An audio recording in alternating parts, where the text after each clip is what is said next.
Саламатсыздар ма? Сіздермен бүгін өте жылдам әрі тез дайын болатын дәмді пирогтың рецептімен бөлісетін боламын. Ең алдымен менің каналыма тіркеліңіздер, ұнаса комментария қалдырыңыздар, және де қоңыраушаны баса кетіңіздер.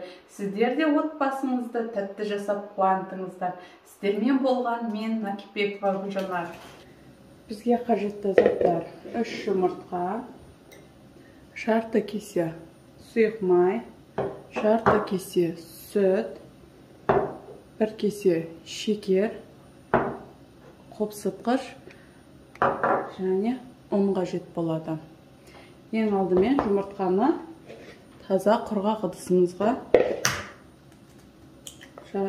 қосамын.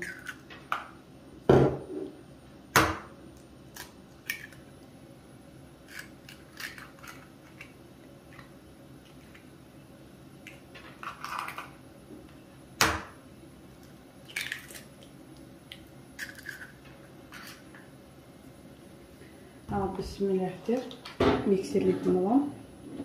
Аз-аздан 1 кесе шекерімізді аз-аздан салып отырып миксерлеймін.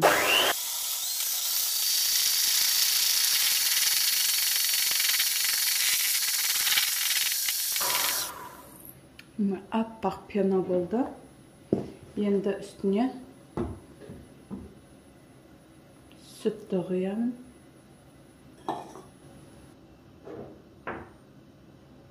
Сұйық майды құямын. Бір рет жақсылап миксерлеп аламын.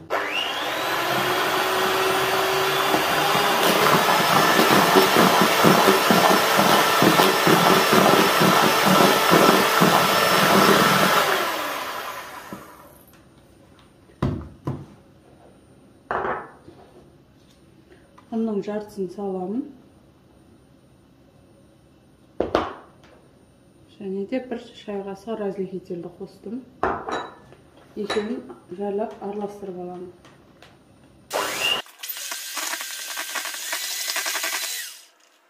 Енді қалған ұнды лопаткамен араластыратын боламын.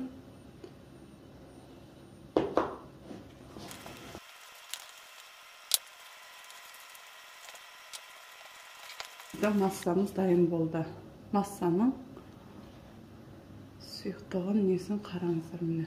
Өте әдемі. Қатты қою да емес, қатты сұйық та емес. Біркелкі әдемі масса шықты. Енді начинкасын дайындайтын боламын. Начинкамызға творог, қаймақ және де шекер қажет болады. Алдымен шекерді саламыз. Және де 1 столовый ложка қаймақ жетеді.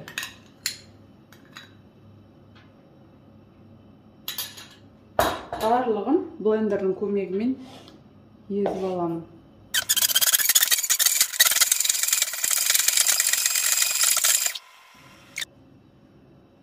Начинкамыз дайын болды. Біркелкі масса шығу керек осындай. Енді бұл массаны кондитерский мешокқа құйып аламыз. Егер болмаса, кәдімгі пакетикке құйып қолдансаңыздар болады.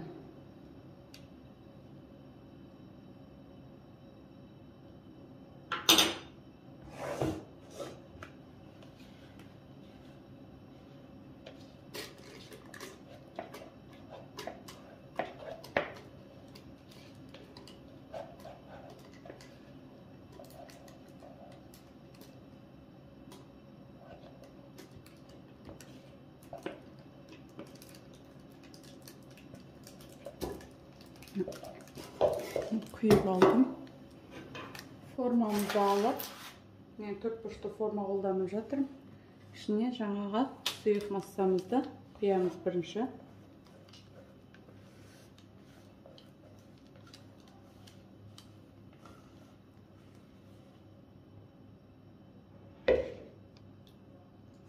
Барлық жеріне бірдей жақсылап орналастырып шығамыз. Піскен уақытта барлық жерді бірдей болып пісу керек. Массаны құйып алдым. Енді жан-жағын үстіп ұрлап аламын.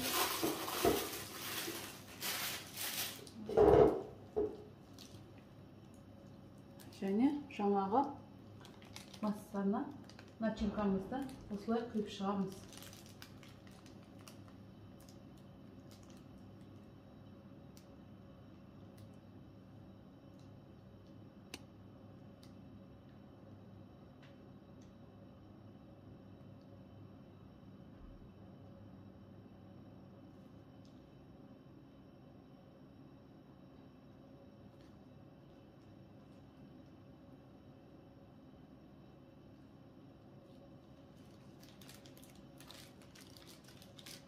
Барлығын құйып жібереміз.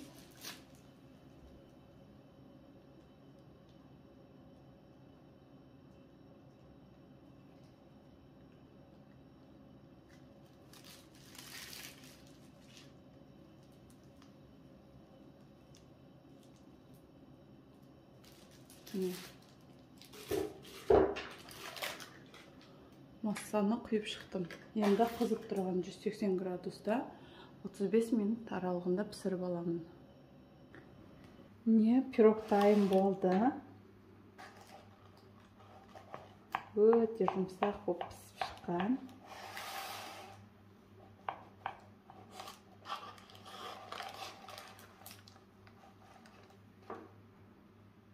Арасындағы начинкасын қараңыздар.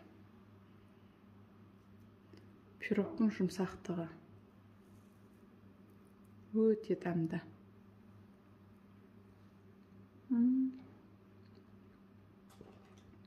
Сіздер де менің рецептіммен жасап көріңіздер, еш өкінбейтін боласыздар.